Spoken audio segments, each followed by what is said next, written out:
Shalom, saya pinjam mejanya ya. Ya, terima kasih buat hari ini. Dan kita sudah dapat banyak, saya percaya bahwa saudara sudah mendapat banyak. Tetapi orang yang lapar dan haus akan Tuhan,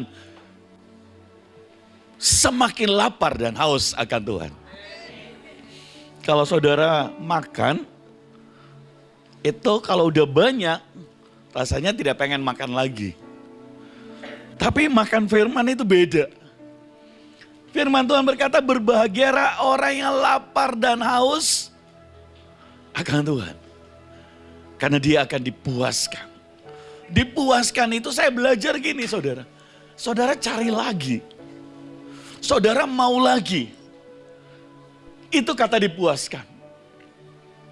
Jadi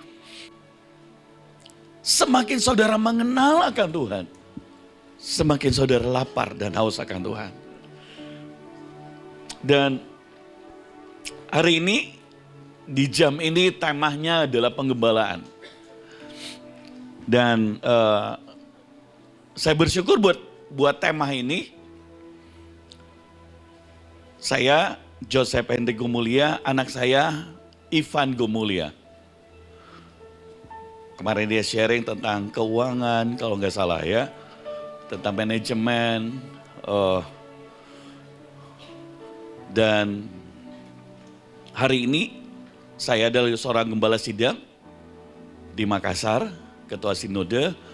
Dan saya tanya Tuhan, penggembalaan apa yang Tuhan mau? Ternyata panggilan gembala itu adalah buat setiap orang yang mau melayani. Siapa yang rindu untuk melayani? Semua mau melayani. Dan panggilan gembala itu bukan untuk hanya buat gereja atau buat persekutuan. Tetapi panggilan gembala adalah buat setiap orang yang mau melayani. Oleh sebab itu, kali ini saya beri tema Gembala Marketplace. Gembala di marketplace. Kalau gembala di gereja hanya beberapa orang, benar gak ya? Tetapi gembala di marketplace itu adalah setiap orang yang ditaruh Tuhan di komunitas, di tempat Anda, baik di pekerjaan, di sekolah, di kuliah Anda, di bisnis saudara, bahkan di rumah tangga. Saudara sadar atau tidak sadar, sebenarnya kita harus belajar yang namanya hati gembala. Karena itu hati Tuhan. Jadi sekali lagi, Anda jangan persepsikan diri saudara mulai saat ini adalah Anda hanya orang yang digembalakan. Karena setelah Anda juga selalu digembalakan, Anda sudah belajar kepada gembala yang agung. Gembala Anda di bumi ini juga di gereja, ya gembala juga di Bahtera, di keluarga besar ini, di Mahanaim juga, walaupun bukan bentuk gereja. Tetapi konsep penggembalaan, hati gembala, itu saya lihat di sini. Dan itu sangat luar biasa. Sebentar kita akan lihat saudara. Setiap kali saya lihat Ibu Iin, saya bilang begitu care, begitu peduli dengan orang-orang, saya berkata ajaib.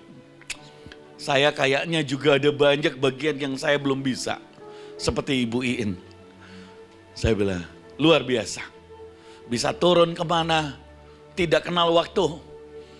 Sudah lepas dengan dunia. Dunia itu dalam arti gini. Setiap orang itu pengen punya rumah besar, benar gak? Pengen dapat mobil mewah, bisa nikmatilah. Tapi ajaib, ibu itu berkali-kali diberikan orang. Hatinya pengen. Tapi dia selalu bilang, dia tanya Tuhan. Tuhan bilang belum, tidak. Dan dia harus berikan itu. Jual untuk pelayanan. untuk saudara-saudara yang ada di Mahanaim, di Batra. Saudara, dan itu gak gampang. Itu yang gak gampang. Itu yang membuat saya makin hormat, makin saya berkata, Tuhan, saya bersyukur. Saya bersyukur menjadi keluarga di Batra. Saya bersyukur bisa ada. Mungkin saya bisa lakukan bagian yang kecil. Tapi saya tahu ada orang yang berdiri buat Indonesia. Yaitu kita semua Batra. Amin. Boleh berikan tepuk tangan untuk kemuliaan nama Tuhan. Supaya Anda tambah semangat ya. Nah, mari kita lihat firman Tuhan Yohanes pasal yang ke-21 ya ayat 17. Terima kasih. Kata Yesus kepadanya. Untuk ketiga kalinya Yesus bicara kepada Simon. Untuk ketiga kalinya. Simon anak Yohanes, apakah engkau mengasihi aku? Maka sedihlah hati Petrus karena Yesus berkata untuk ketiga kalinya, apakah engkau mengasihi aku? Dan dia berkata kepadanya, Tuhan, engkau tahu segala sesuatu. Engkau tahu bahwa aku mengasihi engkau. Kata Yesus kepadanya, gembalakanlah domba-dombaku. Saya tidak sedang berbicara tentang kasih. Apa artinya kasih dan yang lainnya. Tapi saya pengen fokus terhadap jawaban dari pertanyaan Yesus. Sepertinya ini jawaban yang tidak sinkron. Karena pemikiran kita, apakah engkau mengasihi aku? Kalau saya ngomong terhadap Bayu seumpama pemain keyboard saya, anak rohani saya, apakah engkau mengasihi aku? Bayu akan ngomong, aku mengasihimu. Dan begitu saya bilang, apakah engkau mengasihi aku? Bayu kemudian dia diam. Tentu Bayu akan berharap adalah jawaban yang bukan seperti ini. Anda bisa mengerti? Biasanya kalau kita mengasihi seseorang, maka kita akan melakukan sesuatu buat seseorang itu. Tetapi Yesus, ketika Anda dan saya mengasihi dia, jadi basicnya adalah karena mengasihi Tuhan. Cek baik lebih dulu sebelum kita masuk lebih dalam. Apa dasar ketika kita melayani? Saya mau pastikan setiap pendoa, setiap penari, setiap pemain musik, setiap orang-orang yang intim dengan Tuhan, bahwa pastikan apapun yang kau lakukan, dasarnya adalah kasih. Dan kasih itu bukan buat diri kita, tapi buat Tuhan dan buat orang lain. Kalau Anda melakukannya untuk keuntungan diri saudara, itu artinya saudara tidak sedang melakukannya dengan kasih. Dan itu tidak akan berdampak luas. Ditanyakan, apakah engkau mengasihi aku? Kenapa kau melakukan untuk melayani? Karena aku mengasihi Yesus.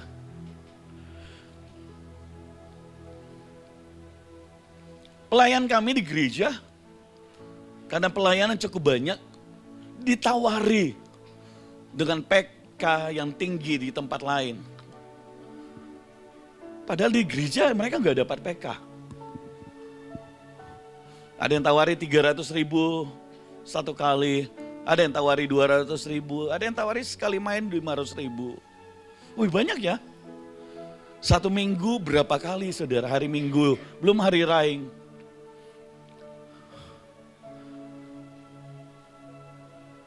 Tetapi saya nggak tahu kenapa. Tapi saya temukan jawabannya waktu seorang anak. Dia bilang gini. Di sini saya melayani dengan kasih. bukan untuk sesuatu yang saya akan terima. Ada banyak orang memberi fondasi pelayanannya karena sesuatu. Makanya ketika Yesus menjawab, dia berkata, gembalakanlah domba-dombaku. Itu sesungguhnya pas sekali dengan jawaban kasih. Saya beritahu pemain musik, semua yang melayani itu adalah wujud daripada kasih saudara kepada Tuhan. Tetapi jangan berhenti sampai saudara kepada poinnya, gembalakanlah domba-dombaku. Engkau harus punya hati gembala. Saudara harus punya hati yang peduli kepada orang lain.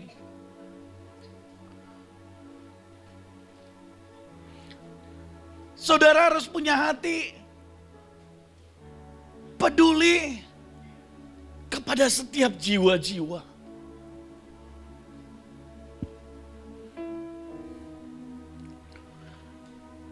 Bukan seperti ini. Apa yang domba bisa berikan kepadaku? Apa yang jemaat bisa berikan kepada gembala? Itu salah, sudah. Tapi apa yang kita bisa berikan kepada Tuhan, kalau mereka akhirnya bisa memberi, itu karena mereka mengasihi. Aduh, saya pengen jadi gembala. Soalnya kalau Pak Gem, Pak Hendrik, itu naik mobil Land Cruiser, ada mobilnya Mercy. Yang dilihat yang itu, saudara. Gedungnya banyak, duitnya. Bisa pergi ke luar negeri, bisa pergi ini. Salah. Begitu Anda dengar kesaksian, wah saya baru terima taburan mobil, saya baru terima taburan ini.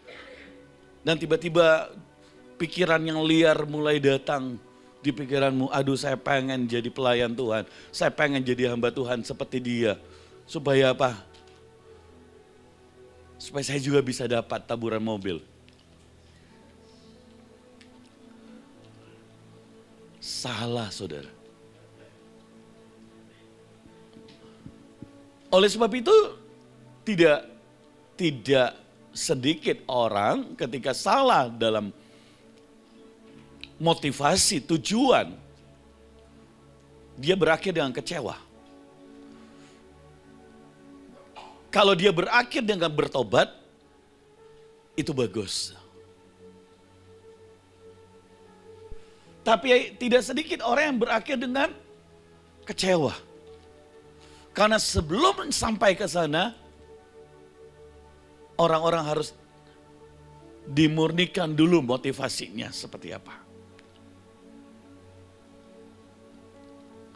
Saya merasa bahwa tahun-tahun ini adalah tahun-tahun di mana gereja sedang dimurnikan. Kita semua sedang dimurnikan. Saudara sadar atau tidak sadar, pandemi COVID ini apakah membuat engkau semakin naik? Justru membuat engkau semakin turun. Membuat engkau semakin menjadi pemberani, ataukah membuat engkau semakin jadi penakut?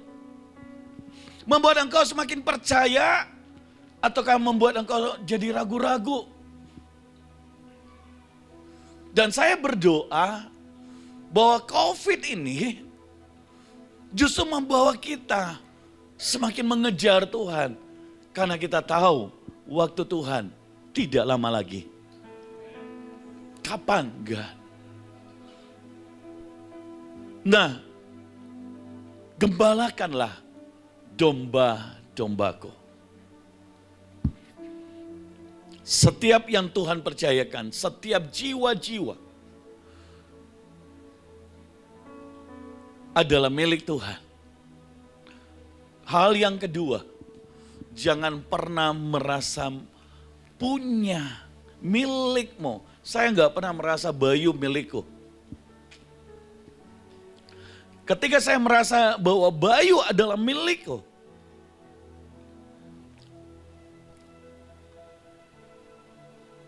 maka saya dalam posisi hati yang salah. Dia adalah dombanya Tuhan. Miliknya Tuhan. Nah, kalau itu milik Tuhan, seringkali kita berpikir ini, kita kasihnya yang biasa-biasa saja. Tidak, saudara. Kalau itu miliknya Tuhan, justru kita harus memberi yang terbaik, menginvestasikan yang terbaik bagi hidup setiap orang. Jadi yang landasan dasar adalah dua hal. Kita harus melakukan dengan kasih. Dan kita melakukan sebagai miliknya Tuhan.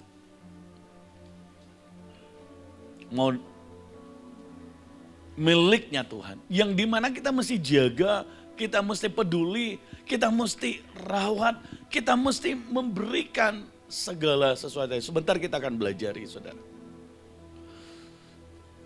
Kenapa miliknya Tuhan? Karena next berikutnya Yehezkiel bilang, kamu adalah domba-dombaku dan domba gembalaanku dan aku adalah Allahmu. Demikianlah firman Tuhan Allah. Setiap kita, bahkan setiap orang dalam jabatannya gembala, tetap dia adalah orang yang digembalakan oleh gembala yang agung. Fokus cara kita menggembalakan adalah harus seperti gembala agung kita. Saya teringat awal pelayanan, saya memulai dari 8 orang, termasuk saya dan istri. Kami memulai pelayanan dari 8 orang. Dan dari 8 orang, 4 keluarga, kami kumpul, doa, ternyata jumlahnya ditambah-tambahkan. Dan ketika jumlah ditambah-tambahkan, saya adalah seorang bisnismen dari dulu sampai sekarang masih terlibat. Tapi fokus saya, waktu fokus dan ini sudah banyak di pelayanan, 80% di pelayanan. Nah, ketika itu Tuhan mulai tambah-tambahkan. Orang yang ditambah-tambahkan itu ada yang dari gunung, ada yang dari kampung. Bahasa Indonesia saja yang benar sulit. Biasa. Membaca juga tidak terlalu pintar. Orang-orang yang sederhana. Pikiran saya, karena saya ini orang yang suka berpikir, saya suka orang yang pintar, saudara. Tapi yang ditaruh Tuhan adalah justru menurut saya hari itu adalah orang-orang yang sangat sederhana. Sulit buat ngajarnya. Bahasanya kayaknya agak jauh. Cara pikirnya agak jauh. Saya sehari-hari sebelum jadi gembala sidang bergaul dengan bisnismen-bisnismen di Makassar, di Indonesia. Bahkan karena kita kerjaannya ekspor, ya di dunia ikut conference. Dan tiba-tiba ketika saya di pelayanan, Tuhan hadapkan dengan yang datang adalah orang-orang yang sederhana.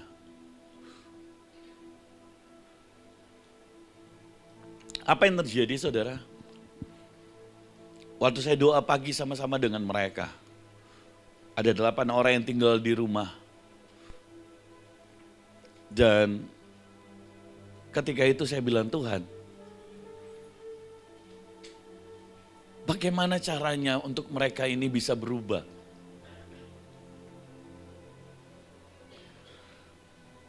Dosanya kita ini, dosanya saya adalah suka nunjuk orang. Tapi lupa nunjuk diri sendiri. Tapi ketika itu Tuhan berkata buat saya, mereka tidak akan berubah sebelum engkau berubah. Saya bilang ke Tuhan, saya ngomong 10 kali, 11 kali mereka tidak lakukan. Tapi yang Tuhan katakan seperti ini, kalau mereka 11 kali, kamu berapa kali?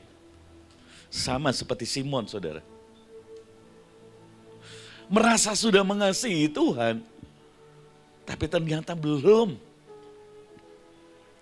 Kesalahan banyak orang ketika menggembalakan, lupa untuk dirinya terus-menerus bertobat dan diubah Tuhan.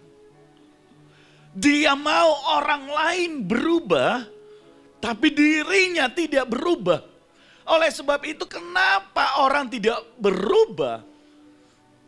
Karena perubahan terjadi sampai kepada kita yang selaku pemimpin berubah. Barulah mereka berubah. Itu yang saya alami, saudara. Kalau saya bertobat, baru saya melihat anak-anak itu bisa bertobat, berubah. Dan pagi itu jam 5 pagi, saya tersungkur dan saya ngaku di hadapan mereka. Bapak ini, seringkali Tuhan ngomong apa? Saya nggak mau lakukan. Tapi mulai hari ini, mari kita sama-sama mau melakukan apa yang Tuhan katakan. Saudara, dan starting pertama apa yang Tuhan suruh? Basuh kaki semua orang, datang ke semua orang yang pernah saya sakiti. Waduh, puyeng kepalaku. Begitu saya bilang, Tuhan aku mau taat. Hal yang belum pernah saya lakukan, diminta Tuhan buat lakukan. Saya mau tanya, mau lakukan apa enggak? Teorinya. Saudara harus ingat, background saya bisnismen. Pemimpin perusahaan. Dan karyawan ribuan. Dan ego saya nggak tahu Pak Fendi, tapi Pak Fendi mah baik. Kalau saya susah Pak. Suruh datang ke rumah-rumah mereka. Cuma satu ngomong, minta maaf. Kemudian blessing. Basuh kakinya, peluk. Termasuk yang tinggal di rumah. 8 orang. Saya basuh kaki bukan sebentar, saudara. Sambil berlinang air mata. Saya membasuh kaki. Sampai saya ngomong, Tuhan, blessing hidup jemaat. Blessing hidup setiap orang. Sampai nubuatan itu benar-benar keluar. Sampai hati ini benar-benar melimpah. Wow. Dan dibutuhkan kira-kira 1 rumah. Pergi 1 rumah 1 jam, 1 jam setengah. Ada yang 2 jam. Itu pertama kali saya belajar. Tapi setelah itu, saya melihat hidup mereka diubah. Saya melihat mereka kemudian semakin sungguh-sungguh dengan Tuhan. Saudara, gembalakanlah domba-dombaku. Sebuah kepercayaan, sebuah tanggung jawab. Saudara, Tuhan yang mempercayai saudara. Tapi bersamaan dengan itu, saya melihat pekerjaan dalam bisnis, dalam itu bukannya semakin menurun, tapi Tuhan juga semakin memberkati. Padahal waktu saya di pelayanan semakin banyak. Mari kita belajar poinnya hati gembala. Yohanes 10 ayat pertama sampai ayat 18. Ini ayat yang sudah sering kali kita baca sama-sama ya. Ya, mulai ayat yang pertama bagian di atas. Aku berkata kepadamu, sesungguhnya siapa yang masuk ke dalam, ayo kita baca sama-sama ya. 1, 2, 3. Aku berkata kepadamu, sesungguhnya siapa yang masuk ke dalam kandang domba dengan tidak melalui pintu, tetapi dengan memanjat tembok, ia adalah seorang pencuri dan seorang perampok. Ayat 2, tetapi siapa yang masuk melalui pintu, ia adalah gembala domba. Ayat 3, untuk dia penjaga membuka pintu dan domba-domba mendengarkan suaranya. Dan ia memanggil domba-dombanya masing-masing menurut namanya dan menuntunnya keluar.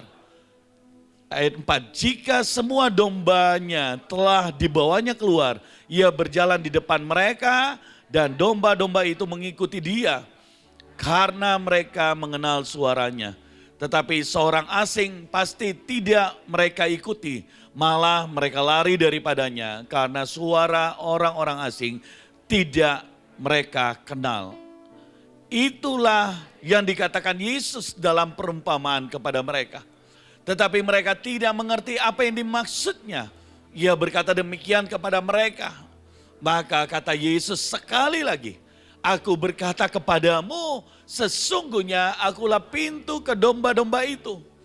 Semua orang yang datang sebelum aku adalah pencuri dan perampok.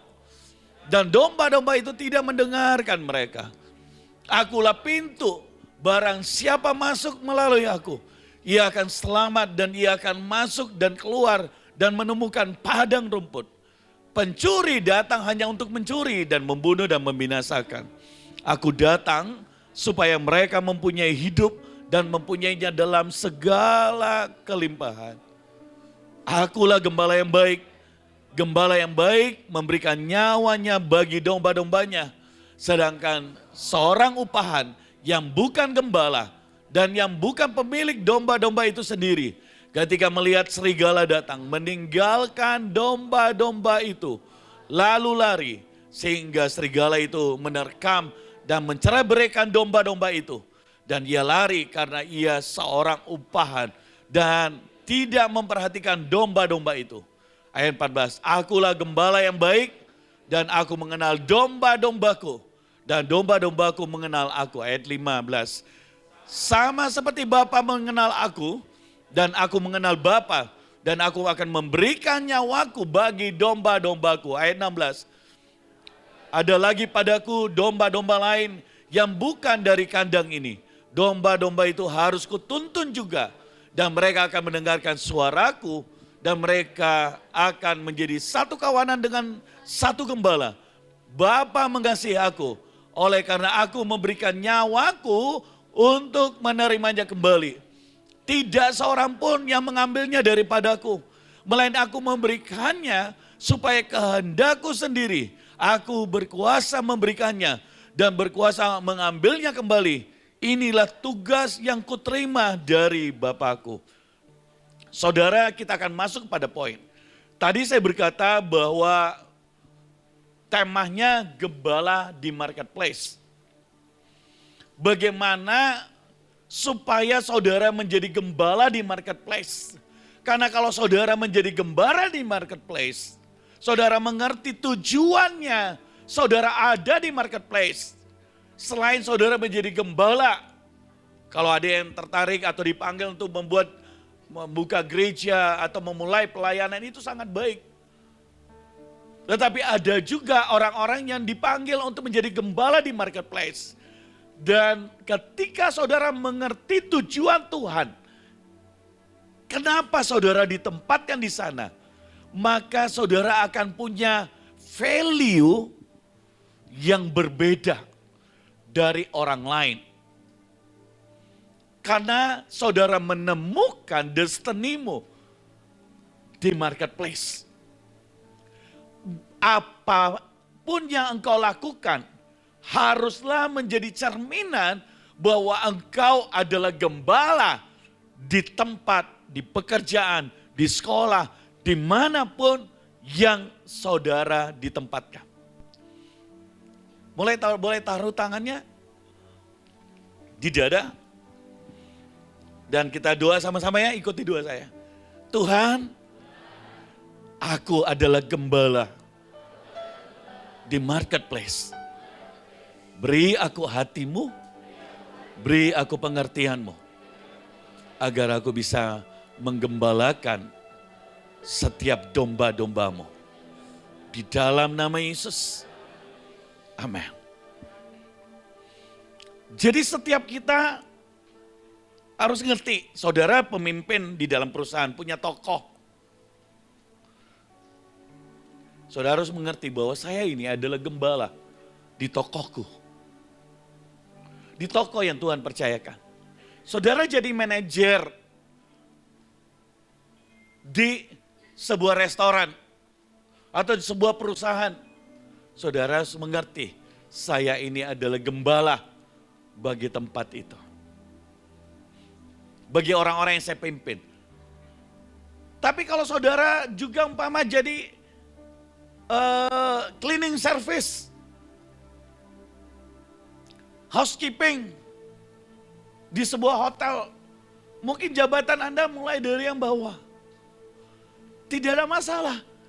Yang penting adalah hati gembala. Karena kalau saudara punya hati gembala, saudara akan diangkat oleh Tuhan. Karena value, cara Anda bekerja, cara Anda berhubungan dengan orang menjadi berbeda.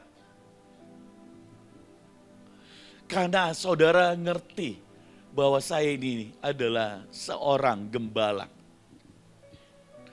Terima dulu tanggung jawab itu. Terima dulu panggilan Tuhan. Supaya ketika saudara terima panggilan Tuhan dan saudara mengerti, saudara kemudian pasti kemudian mau melakukannya seperti yang Tuhan mau. Amin. Sadari lebih dulu bahwa kita ini semua dipanggil sebagai gembala. Di tempat masing-masing. Saudara, ada seorang pembantu rumah tangga dan dia adalah orang yang sederhana, tapi dia rajin baca firman. Bosnya adalah belum percaya pada Yesus. Dan ketika dia baca terus firman, satu kali bosnya punya masalah. Dan dia curhatlah kepada asisten rumah tangga ini. Dan asisten rumah tangga ini tiba-tiba ngomong, dia ingat firman. Dia bilang, "Ibu, menurut firman Tuhan, ibu harus datangi orang yang bersalah. Orang yang buat begini." Dia berkata, "Iya Kak, iya Ibu. Karena ada firman seperti ini." Singkat cerita dia pergi kepada lawan bisnisnya. Dan kemudian dia minta maaf. Apa yang terjadi saudara? Yang dia tidak bisa pikirkan, bukan hanya dia dimaafkan, tetapi malah dia dipulihkan keuangannya, diberikan order yang baru.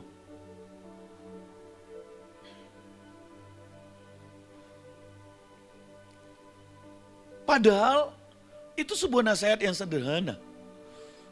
Kemudian orang ini bilang, "Ibu baca ayat satu setiap hari berapa pasal?" Saudara, dan pelan-pelan Roh Kudus mulai menuntun rumah tangga ini. Kemudian terima Yesus. Yang tadinya menggaji pegawainya saja, pembantu rumah tangganya saja Senin Kemis. Bulan ini dibayar, nanti bulan depan tidak lagi, nanti bulan berikutnya atau 3 bulan baru bisa bayar lagi.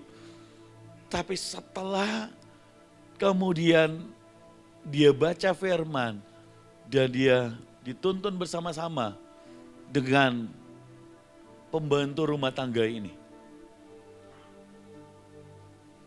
Apa yang terjadi? Dipulihkan keuangannya. Dipulihkan hidupnya. Seorang pembantu rumah tangga sederhana, saudara. Tapi kalau dia mengambil tanggung jawab, aku mau menjadi pendoa, di mana Tuhan tempatkan. Aku mau menggembalakan hati yang mengasihi pemimpin tempat dia bekerja. Sehingga dia bekerja sungguh-sungguh, sehingga dia berdoa sungguh-sungguh. Sehingga ketika pun di dalam kesulitan dia bukannya meninggalkan, tetapi dia justru setia di sana sampai dia lihat pemulihan itu. Dan yang terjadi akhirnya apa? Bukan hanya dia yang dipulihkan, bosnya itu panggil lagi temannya yang lain, panggil lagi temannya yang lain, dan akhirnya apa?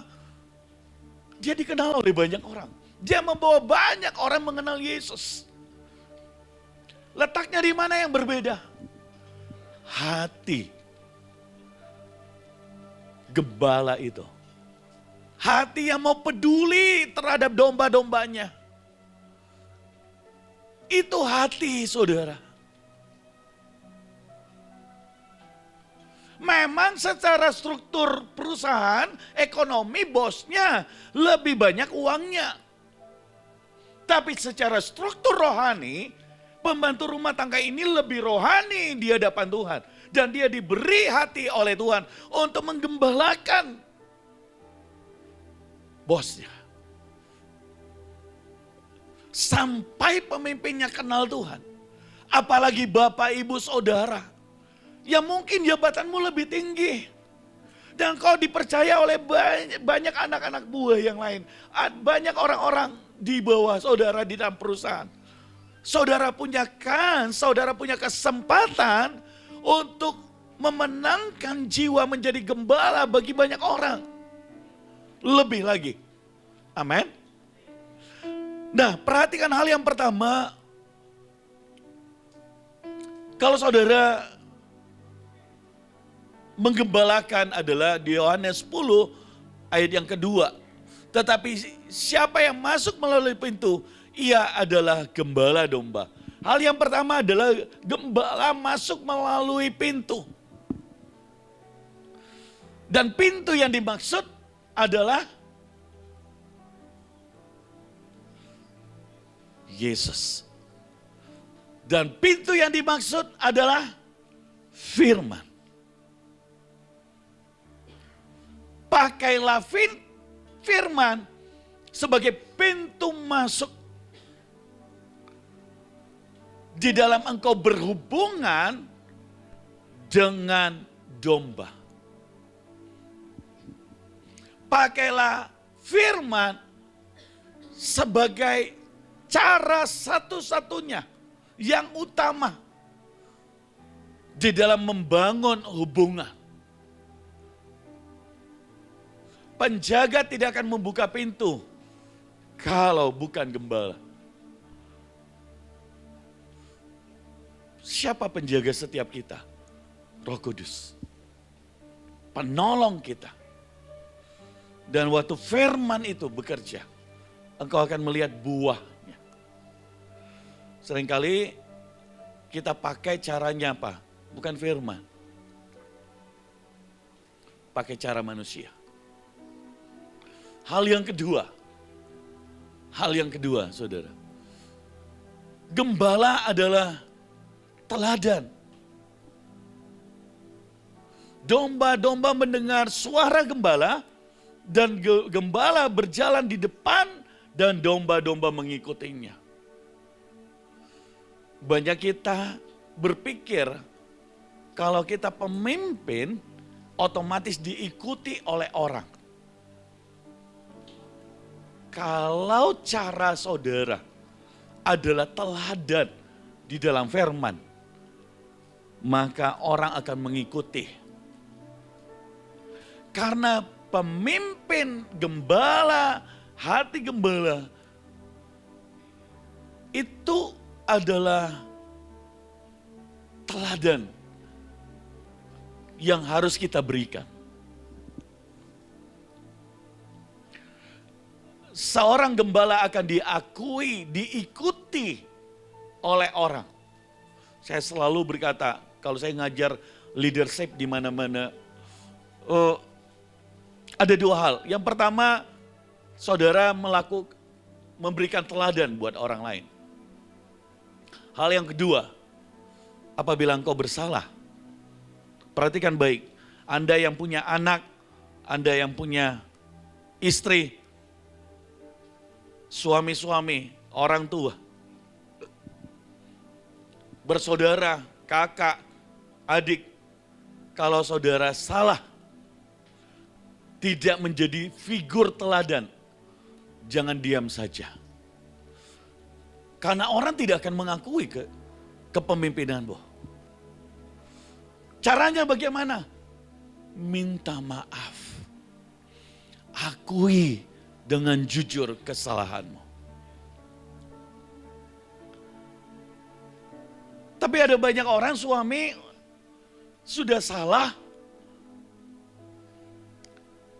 dia akan pakai cara bahasa yang rohani untuk membenarkan, untuk mempunyai kesalahan, membenarkan kesalahan.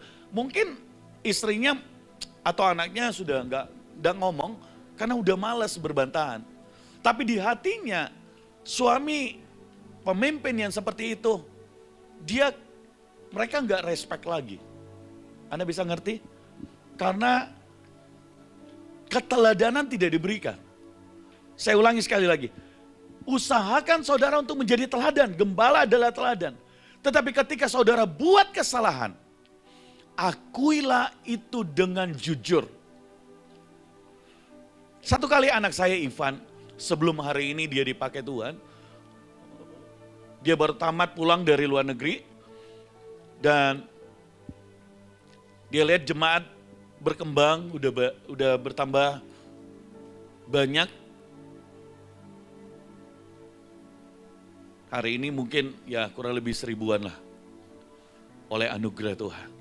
Dan hari itu dia datang dan dia bilang gini, "Papa, saya mau bicara." "Iya, Nak." "Saya lihat banyak orang yang panggil Papa Bapak rohani. Tapi mau nggak Ivan terus terang?" Hati saya mulai, wah ini ada lampu kelap-kelip ini. Terus saya bilang, boleh. Boleh Ivan berterus terang? Boleh. Dia bilang gini, di hadapan orang menganggap Papa hebat. Tapi menurut Ivan, Papa nggak hebat. Papa bukan papa rohani buat saya. Bahkan setiap kali Bapak khotbah, saya itu gak pengen dengar.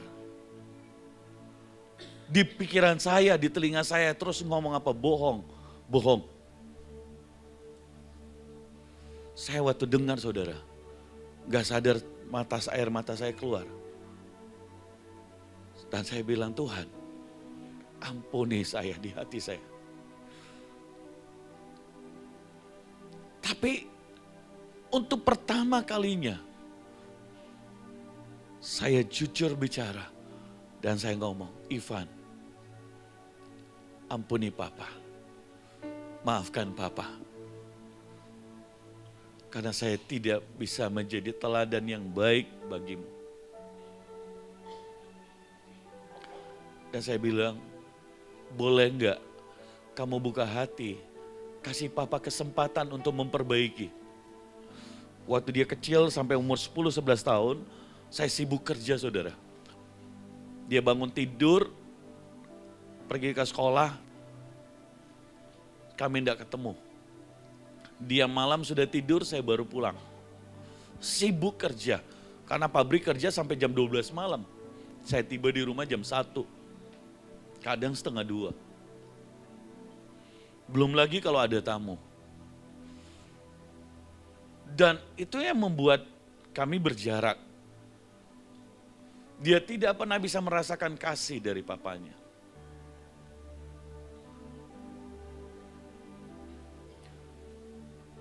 Dan hari itu saya peluk,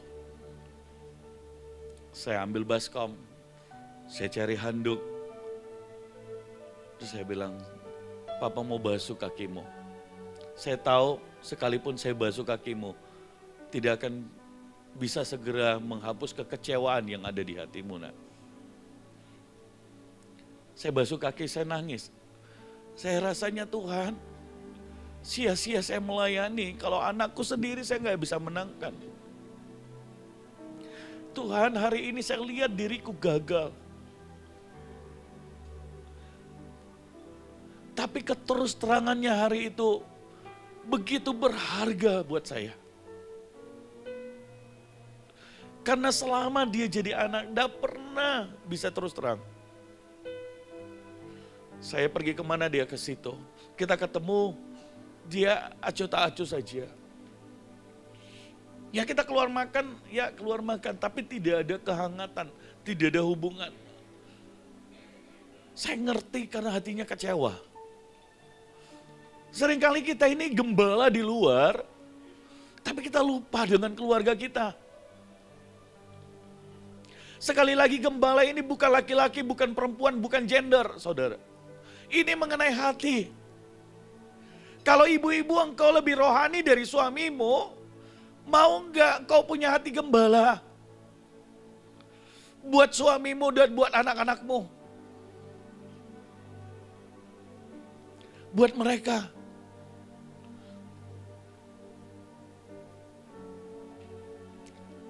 Hari itu saya bersyukur sekali untuk Ivan bisa terus terang.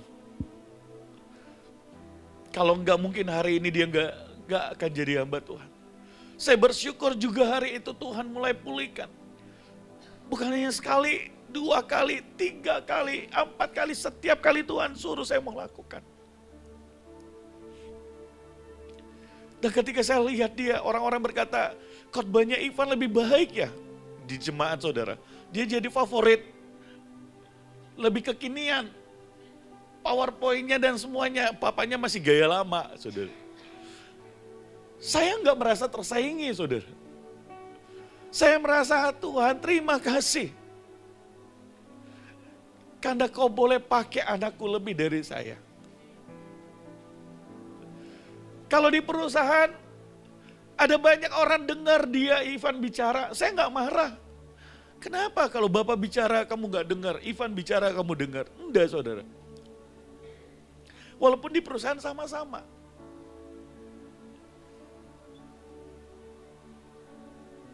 Kenapa? Mungkin dia lebih disukai. Lebih bersama-sama dengan teman-temannya seumuran dia.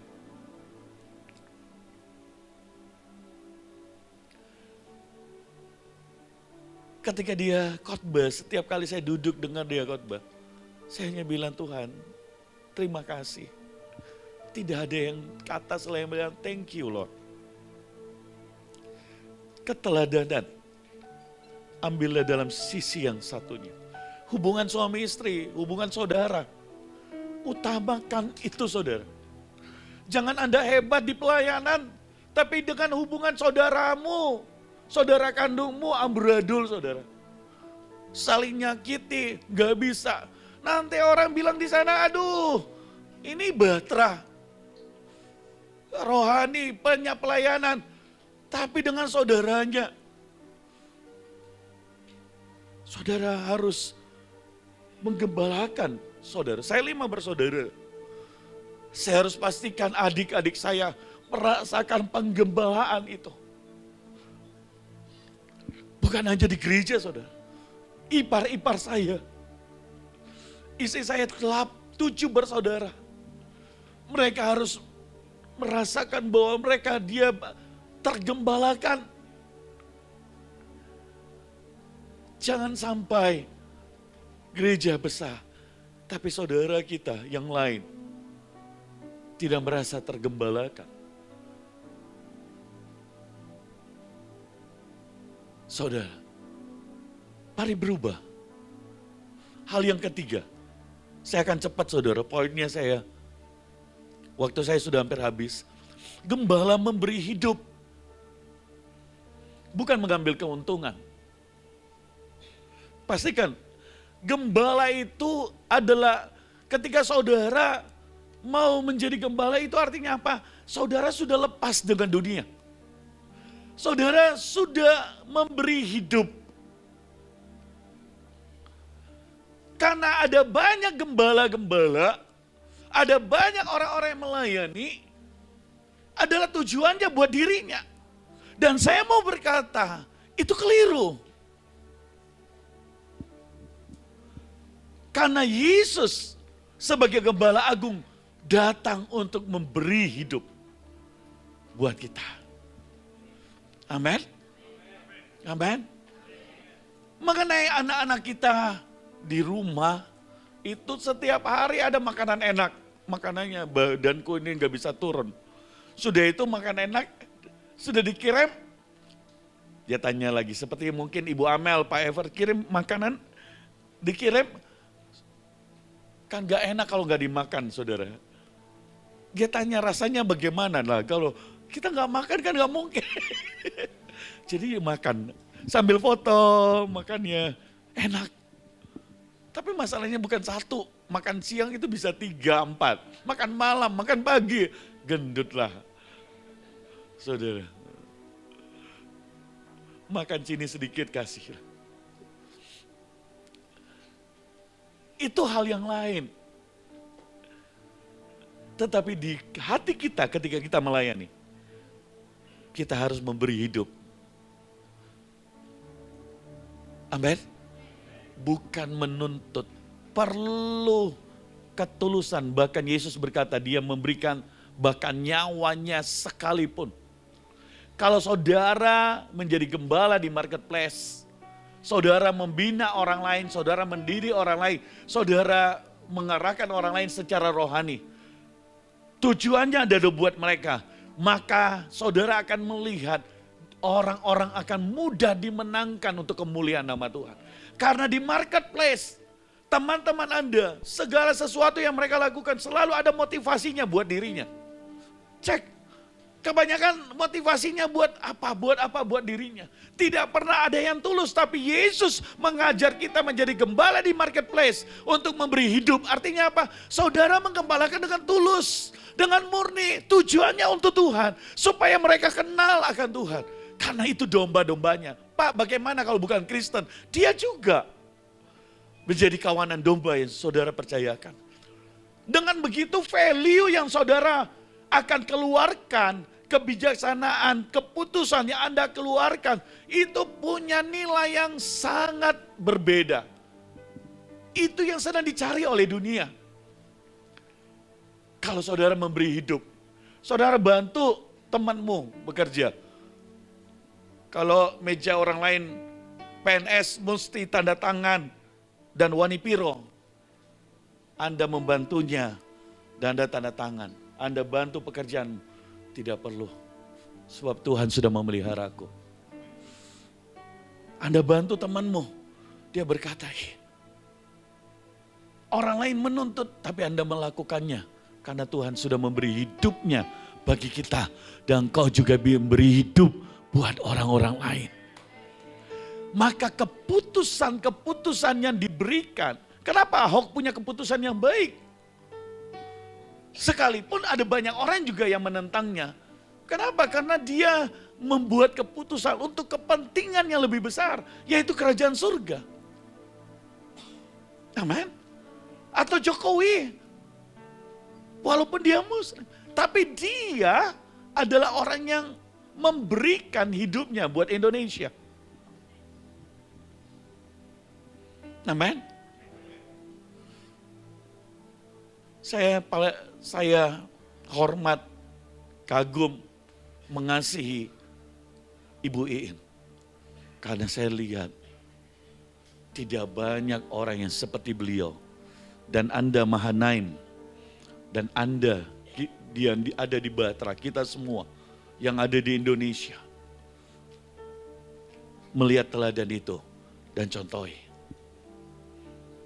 Amin. Saya cukup dekat. Saya dengar dan saya lihat. Saya mengalami banyak kali.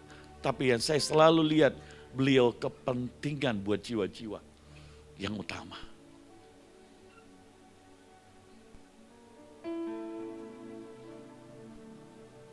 Tapi apakah berkekurangan? Tidak. Tapi selalu buat jiwa-jiwa. Amin. Yang keempat, hanya 6 poin. Gembala harus mengasihi sampai memberikan nyawanya.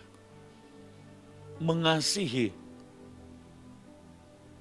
harus dari kasih yang saudara terima. Sebelum engkau sadar bahwa Tuhan mengasihimu, engkau tidak bisa mengasihi orang lain. Kenapa orang bertengkar satu dengan yang lain? Karena kekurangan kasih. Tapi kalau saudara sudah menerima kasih itu, dan saudara sadari akan hal itu, kau bisa mengasihi orang lain. Kau bisa berkorban.